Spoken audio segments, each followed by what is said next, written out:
How's it going on this Friday? Good. Good morning. How are you doing?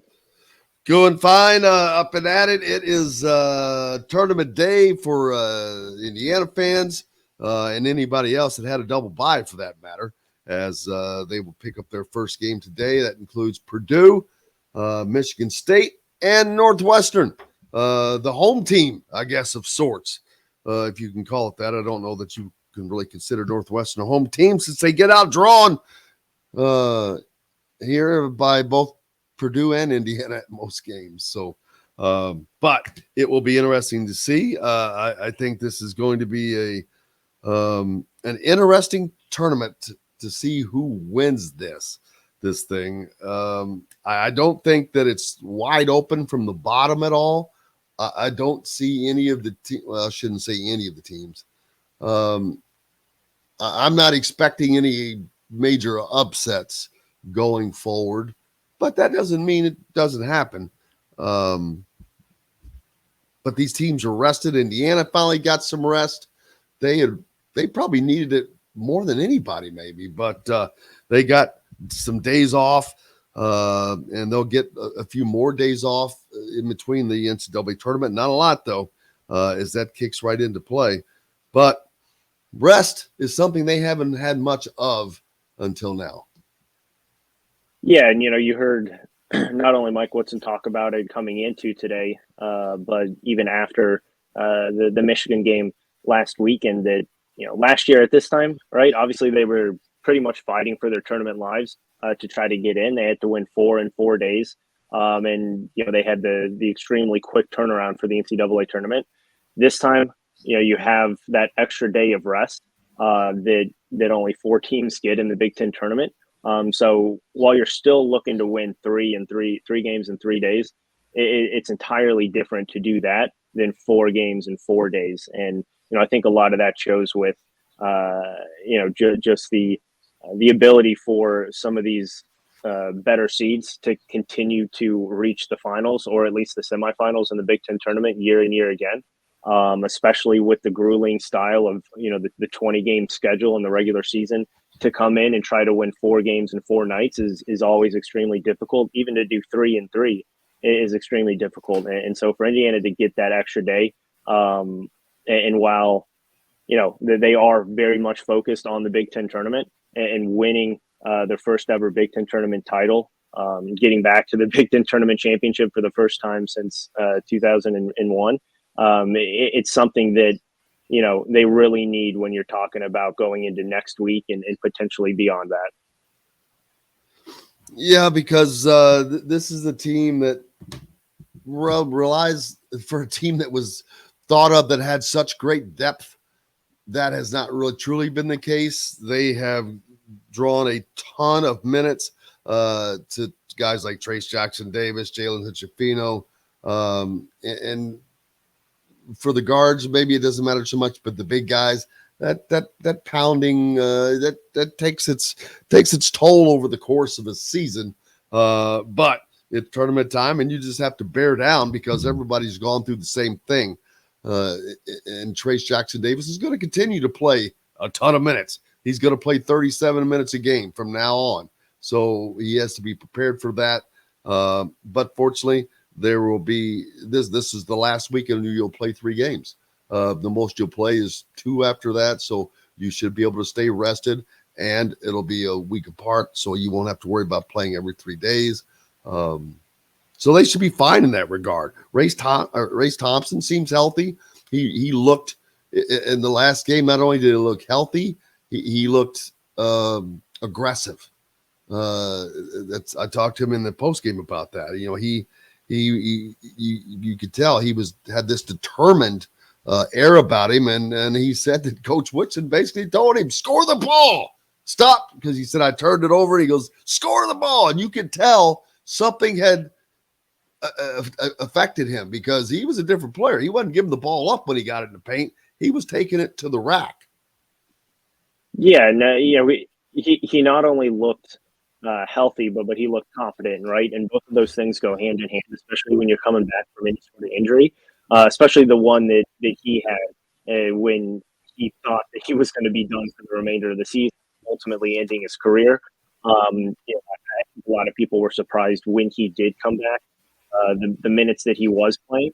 Uh, but at that point, right, Indiana didn't really have another option. And so I think now looking back on that probably helped him get to the point where he is today, to realize that he can play significant minutes. He can, have a vital part of this offense and this defense, and be confident in it, because Indiana needs him to play the way that he did on Sunday if they want to make a deep run this week and if they want to make a deep run in March, because like you talked about, like we've talked about for numerous weeks now, this bench for Indiana, the depth that Indiana thought they had coming into this year is no longer there, right? I mean, Jordan Geronimo has dealt with numerous health issues the entire season, and he's pretty much, kind of fallen out of the rotation for the most part, at least in the second half. Caleb Banks is getting some energy minutes in the first half, but really isn't seeing anything come the second half. So you're pretty much relying on Malik Renew, who obviously is someone who, has attempted and caused many fouls throughout his, freshman season thus far. So Race Thompson's going to have to play some big minutes if Indiana wants to move on and advance. But I do think that the confidence is back, the health is back, and you saw that on both ends of the floor on Sunday, which was by far his best performance, I think, of the entire season. Something in watching Maryland play last night, not Maryland, my goodness. Or was it Maryland? Maryland last night, yep. Yeah. They do always, at least at a minimum, a soft press, if not harder at points. But they're always going to put that pressure on Indiana or on the teams. And that's something that Indiana has to be prepared for. I saw it, Minnesota get to them at times, but not really, because it's a soft press. But like I said, they got 2 10-second calls in the first half, just applying rudimentary pressure. So Indiana's going to have to be prepared for just a different type of defense in this game. Yeah, absolutely. And, when you look back at the first matchup, the physical style of play, the athleticism that Maryland has on the wings and in the backcourt, was something that really, really impacted that outcome. Something that I don't think is going to be the same this time around, but Jalen Hood-Schifino was 1 of 14 in that game. If people remember, his only lone made field goal came basically at I think it was the 3:30 mark of the second half. So that's highly unlikely to happen this time around. But that physical style of play, I think, was kind of the first time that you really saw Jalen Hood-Schifino struggle with the length and athleticism they have in the backcourt, where they're able to throw, 3, 4, 5 different players defensively on a guy like that, where, Jalen Hood-Schifino is obviously manning a large majority of those ball handling duties. And that's something that when you're playing 38, 39, 40 minutes a game is very difficult to do if you don't have a true secondary ball handler. And that's where not having a guy like Xavier Johnson in these types of moments and these types of games going up against a very, very efficient and very good defense of Maryland is where you miss him the most. And, it's interesting, last night on the broadcast, they were talking about Maryland's defense a little bit more as well. And, this is the best, statistically the best Maryland defense since the 81-82 season in opponents' points per game.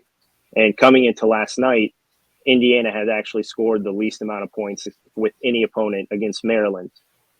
Again, a large majority of that was because of Jalen Hood-Schifino's struggles.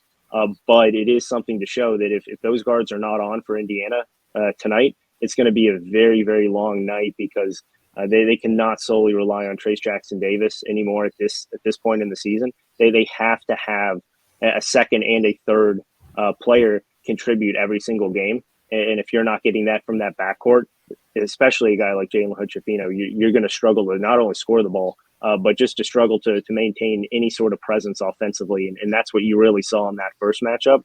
And that's something that they're really going to have to flip tonight if they want to not only stay in this one, but obviously come out with a win. Yeah, that's something I was noticing last night. I was looking at the score, and it was staying low throughout the first half. I was like, okay, we're on par for a 40-point game here, man, from Minnesota. but Wisconsin or Maryland was doing a good job keeping them down. Of course, that's Minnesota we're talking about, but they weren't scoring a ton of points. They seemed satisfied to keep it in a low scoring game. But yeah, they were definitely keeping it Minnesota off the scoring line. But Minnesota also does not have the talent that Indiana has.